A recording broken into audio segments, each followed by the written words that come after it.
उत्तर प्रदेश के 9 सीटों पर उपचुनाव जारी है। मुरादाबाद में समाजवादी पार्टी के प्रत्याशी की तरफ से हंगामा भी किया जा रहा है और इसके अलावा इससे पहले भी समाजवादी पार्टी की तरफ से मतदान में प्रशासनिक दुरुपयोग का आरोप लगाया गया था। हमारे साथ बातचीत के लिए समाजवादी पार्टी के प्रवक्ता और चंदौली से सांसद बीरेंद्र सिंह जी, हम उनसे बात करेंगे।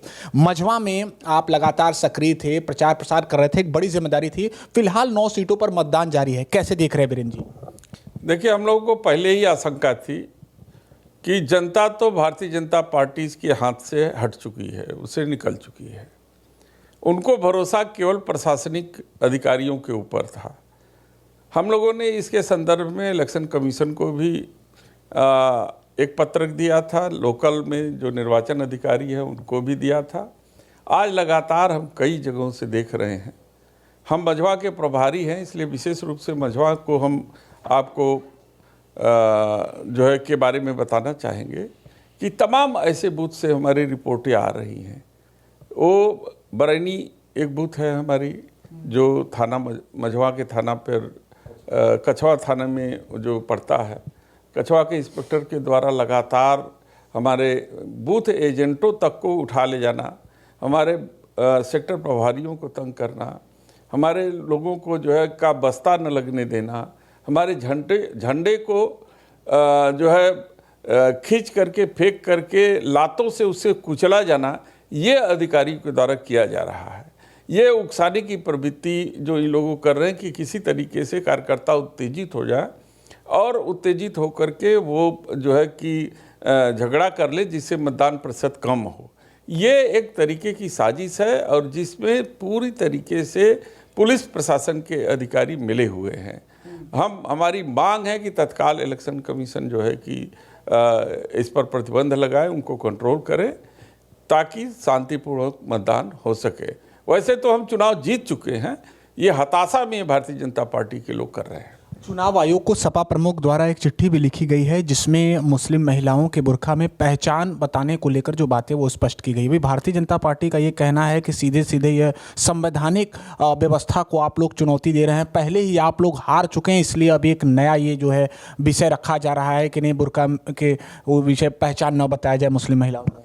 तो भारतीय जनता पार्टी ये बताए कि पुलिस का कौन सा अधिकार है कि जब मतदाता गाँव से घर से निकले तो उसका आईडी चेक करके गांव से निकलने दे।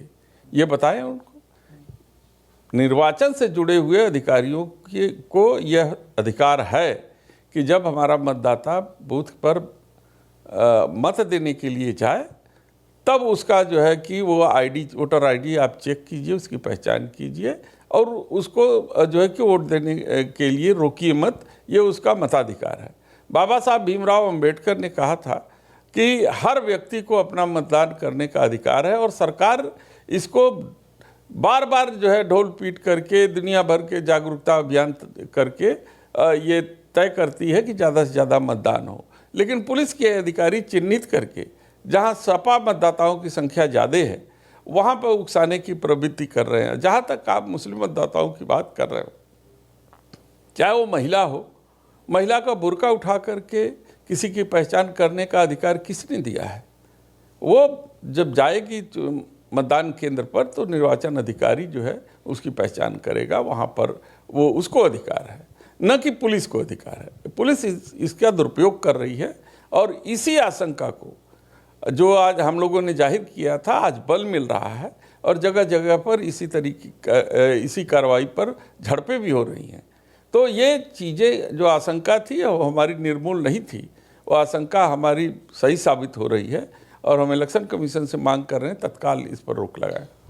बीरेंद्र जी, महाराष्ट्र में कल जो कुछ भी हुआ, भारतीय जनता पार्टी के एक दिग्गज नेता हैं, वो उन पर आरोप लगा कि होटल में पैसे बांटने का ये इंडिया गठबंधन द्वारा आरोप लगाया गया। आप इस पूरी घटना को कैसे देखें?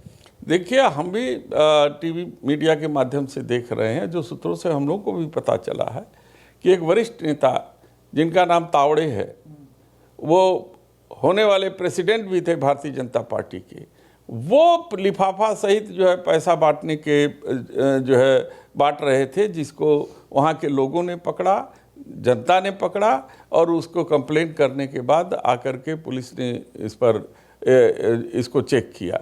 लेकिन चूंकि सरकार उनकी है और पुलिस उनकी है, इसलिए जो है कि उन पर ठोस कार्रवाई नहीं हो रही है। नहीं तो उनके खिलाफ तुरंत FIR दर्ज करके उनको जो है थाने में बंद करना चाहिए। लेकिन ये प्रक्रिया की उम्मीद भी हम नहीं करते और न ही भारतीय जनता पार्टी के शासन सत्ता में इस तरीके के काम होंगे भी। एक अंतिम सवाल, मिर्ज़ापुर का ही जिक्र हो रहा है। मिर्ज़ापुर से ये घटना है जिसमें अनुप्रिया पटेल की पार्टी के एक कार्यकर्ता को बुरी तरह मारा पीटा गया है। वो उनको देखने पहुंचे थे और उसके बाद वो काफ़ी नाराज़ नजर आए। जीरो टॉलरेंस की बात करते हुए उन्होंने चेतावनी भी दी है कि अगर 2 घंटे के अंदर इस मामले में FIR दर्ज नहीं होता है तो वो CM योगी आदित्यनाथ से मिलेंगे। क्या लगता है, क्या भारतीय जनता पार्टी के सहयोगी दलों के नेताओं की बात नहीं सुनी जा रही है? क्योंकि एक बड़ी नेता है, खुद केंद्रीय मंत्री हैं। मैंने कहा कि चाहे अनुप्रिया पटेल हो, चाहे वो केशव प्रसाद मौर्य हो, ये केंद्र सरकार के रिंग टोन है। वो केंद्र के इशारे पर बजते हैं। वो केंद्र का इशारा होगा, इसलिए उत्तर प्रदेश सरकार के ऊपर इस तरीके से आरोप लगा रही हैं। मैं अनुप्रिया जी से कहना चाहता हूँ कि चुनाव के समय क्यों याद आया जो इस तरीके की भाषा कर रही है।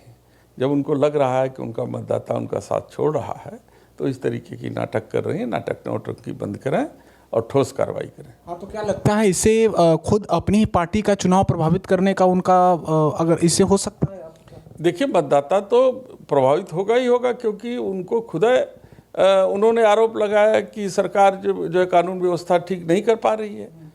तो जब केंद्र की मंत्री ये आरोप लगाए तो उत्तर प्रदेश सरकार को तुरंत बर्खास्त कर देना चाहिए या तुरंत समाप्त कर देना, इस्तीफा ले लेना चाहिए।